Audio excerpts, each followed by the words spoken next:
నమస్తే, welcome to current affairs light YouTube channel. ఇవాళ మన క్లాస్లో రీసెంట్గా జరిగినటువంటి కరెంట్ అఫైర్స్లో ఇంపార్టెంట్ కాన్సెప్ట్ నేర్చుకుందామండి. మీకు కనుక మా ఛానల్లో ఉన్నటువంటి వీడియోస్ అండ్ ఎక్స్ప్లెనేషన్ నచ్చినట్లయితే మా ఛానల్ లైక్ చేయండి, షేర్ చేయండి అండ్ సబ్స్క్రైబ్ చేయండి. Welcome to current affairs light YouTube channel.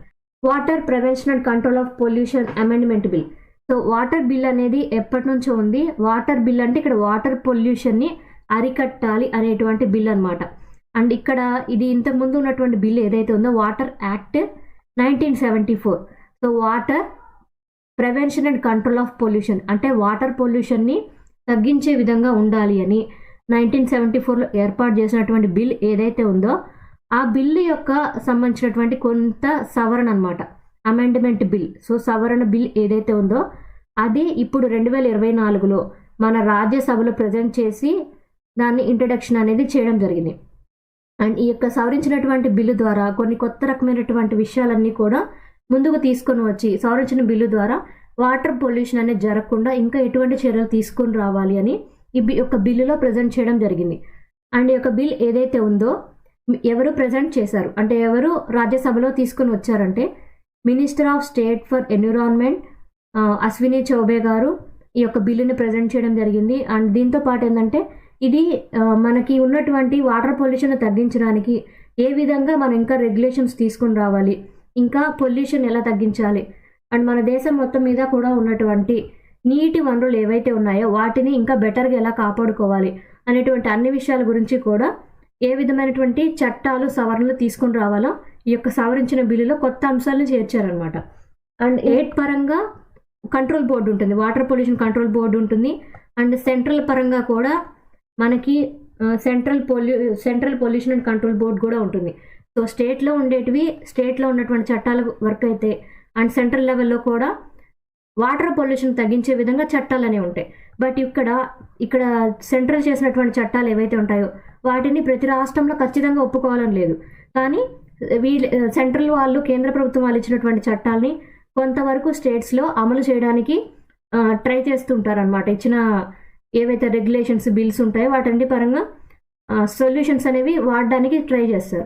కొత్తగా సవరించినటువంటి ఈ బిల్లు ద్వారా ఏవైతే కొన్ని చోట్ల ఇండస్ట్రీస్ కానీ ఏర్పాటు చేస్తూ ఉంటారో ఆ ఇండస్ట్రీస్ పరంగా వాటర్ పొల్యూషన్ అనేది ఎక్కువగా జరగకుండా ఉండే విధంగా ముందుగానే ఎటువంటి మెజర్స్ తీసుకోవాలో ఈ యొక్క బిల్లు ద్వారా సవరణలు అనేవి చేశారు. అండ్ దాంతోపాటు ఈ యొక్క వాటర్ అమెండ్మెంట్ బిల్లులో ఇంకేమో కొత్తగా చేశారంటే రెగ్యులేషన్ చేయడానికి పెనాల్టీస్ అనేవి ఎక్కువగా పెట్టారనమాట. పెనాల్టీస్ అనేవి 10,000 రూపాయల నుంచి కూడా తీసుకొని 15 లక్షల రూపాయల వరకు కూడా ఈ యొక్క అమౌంట్స్ అనేవి తీసుకొని రావడం జరిగింది. ఇంత పెనాల్టీస్ ఎందుకోసం అంటే కొన్ని పెద్ద పెద్ద ఇండస్ట్రీస్ ఏవైతే ఉంటాయో అవి కనుక ఎక్కువ శాతం నీటి కలుషితానికి పాల్పడితే వాళ్ళ మీద ఎక్కువ శాతం పొల్యూషన్కి గురి చేస్తుంటారు కాబట్టి పర్యావరణ కలుషితాలు జరుగుతాయి కాబట్టి వాళ్ళ మీద కూడా పొల్యూషన్ కంట్రోల్ బోర్డు వారు ఈ యొక్క పెనాల్టీస్ అనేవి వసూలు చేస్తారనమాట. అండ్ దాంతోపాటు ఇంప్రిజన్మెంట్ కూడా ఈ యొక్క బిల్లో భాగంగా చేశారు. అంటే వాటర్ పొల్యూషన్ కనుక ఎక్కువగా చేయడానికి ఎవరైతే కారణం అవుతారో వాళ్ళని శిక్షించేటువంటి అధికారం కూడా సెంట్రల్ పొల్యూషన్ కంట్రోల్ బోర్డుకి అండ్ స్టేట్ కంట్రోల్ బోర్డుకి ఇవ్వడం జరిగింది.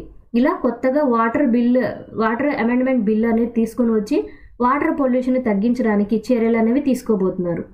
సో ఇజ్రాయెల్ సైంటిస్టులు అండర్ వాటర్ క్యానియన్ అది కూడా ఎరస్తనేస్ అనేది నియర్ సైప్రస్ ఉన్నట్లుగా కనుగొనడం జరిగింది. అంటే అసలు ఈ క్యానియన్ అంటే ఏంటి? సో క్యానియన్ అంటే భూగర్భంలో ఉండేటువంటి ఒక లోయ అనమాట. సో లైక్ భూగర్భ లోయ అని మనం అనుకోవచ్చు. సో భూగర్భ లోయ అంటున్నారు. సో భూగర్భ లోయ అనేది అండర్ వాటర్ క్యానియన్ అన్నారు. అంటే మనకు సముద్రం లోపల ఒక భూగర్భ లోయ ఉన్నట్లుగా ఈ యొక్క జియోలాజికల్ ఇన్స్టిట్యూట్ ఆఫ్ ఇజ్రాయెల్ వాళ్ళు తెలియజేయడం జరిగింది. అండ్ ఈ యొక్క భూగర్భలో ఏదైతే ఉందో దాని పేరేందంటే ఎరతోస్తనీస్ అనమాట. సో ఎరతోస్తనీస్ అనేటువంటిది ఎక్కడ ఉంది అంటే సైప్రస్కి దగ్గరగా ఒక భూగర్భ లోయ అనేది, భూగర్భం అంటే అండర్ వాటర్లో అంటే సముద్రం యొక్క లోపలి భాగంలో సైప్రస్కి దగ్గరలో ఒక భూగర్భ లోయ అనేది కనుగొనడం జరిగింది. దాని యొక్క పేరు వచ్చేసి ఎరతోస్తనీస్ అనమాట. అండ్ ఇది నియర్లీ ఏన్షియంట్ జియోలాజికల్ ఈవెంట్స్లో భాగంగా చాలా పురాతనమైనదిగా వాళ్ళు చెప్తూ ఉన్నారు. అండ్ ఎంత పాతదంటే 5.5 మిలియన్ ఇయర్స్ కన్నా పాతకాలానికి చెందిందిగా ఈ యొక్క భూగర్భలోయ చాలా పురాతనమైనదిగా వాళ్ళు భావిస్తున్నారు. అండ్ ఈ యొక్క క్యానియన్ అంటే ఈ భూగర్భలోయ ఏదైతే ఉందో దాని యొక్క విడ్త్ ఎంత అంటే 10 కిలోమీటర్ల అంత వెడల్పు కలిగింది. అండ్ దాంతోపాటు 500 మీటర్ల లోతు కలిగినటువంటి భూగర్భ లోయగా భావిస్తున్నారు. అండ్ ఇది నియర్లీ మెసీనియన్ ఈవెంట్ టైంలో ఏర్పడిందిగా అనుకుంటున్నారనమాట. సో మెసీనియన్ ఈవెంట్ అనేది మన భూమి ఏర్పడిన క్రమంలో యొక్క మెసీనియన్ ఈవెంట్ అనేది కూడా ఒకటి ఉందన్నమాట. మెసీనియన్ ఈవెంట్ అనేది మెడిటేరియన్ సీ ఏదైతే ఉందో ఆ యొక్క మెడిటేరియన్ సీలో అంటే మధ్యధరా సముద్రంలో వాటర్ లెవెల్ అనేది చాలా తగ్గిపోయింది. ఆ టైంలో ఆ యొక్క వాటర్ ఏదైతే ఉందో మధ్యధరా సముద్రంలో లవణీయత శాతం అనేది చాలా పెరిగిందనమాట. ఎందుకంటే ఈ యొక్క మెసీనియన్ ఈవెంట్కి ముందు ఏం జరిగిందంటే అక్కడ అట్లాంటిక్ మహాసముద్రానికి అండ్ మధ్యధరా సముద్రానికి మధ్యన ఉన్నటువంటి కనెక్షన్ ఏదైతే ఉందో ఆ కనెక్షన్ పోయిందనమాట. భూగర్భ మార్పుల వల్ల కనెక్షన్ అనేది మిస్ అయింది. సో అక్కడ కొత్త వాటర్ని చేరకపోవడం అండ్ అక్కడ ఉన్నటువంటి కొన్ని కరువు పరిస్థితుల వల్ల మధ్యధరా సముద్రంలో వాటర్ లెవెల్ అనేది చాలా పడిపోయింది. అండ్ ఆ టైంలో కరువు లాంటి పరిస్థితులు కూడా ఉన్నాయన్నమాట. అటువంటి టైంలో ఏంటంటే వాటర్ లెవెల్ తగ్గిపోయింది, ఆ యొక్క నీటి యొక్క లవణీయత శాతం అనేది చాలా పెరిగిపోయింది. అలాంటి టైంలో ఈ యొక్క క్యానియన్ అనేది ఏర్పడినట్లుగా భావిస్తున్నారు.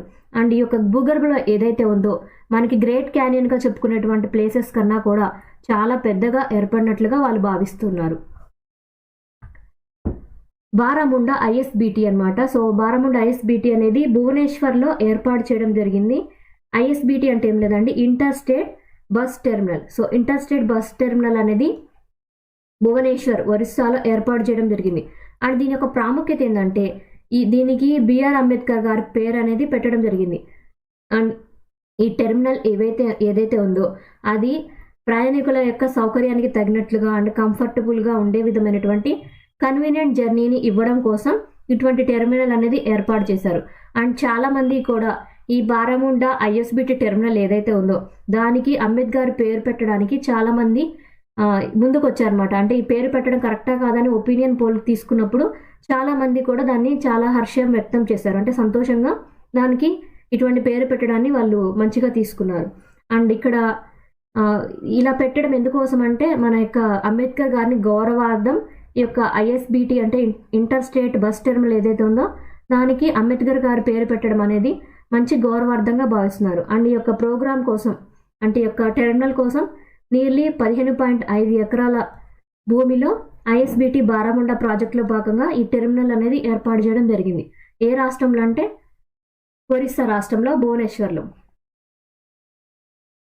సో డిఆర్డిఓ యొక్క అభ్యాస్ అనేది ఫ్లైట్ ట్రయల్స్ అనేవి ముగిశాయి అనమాట.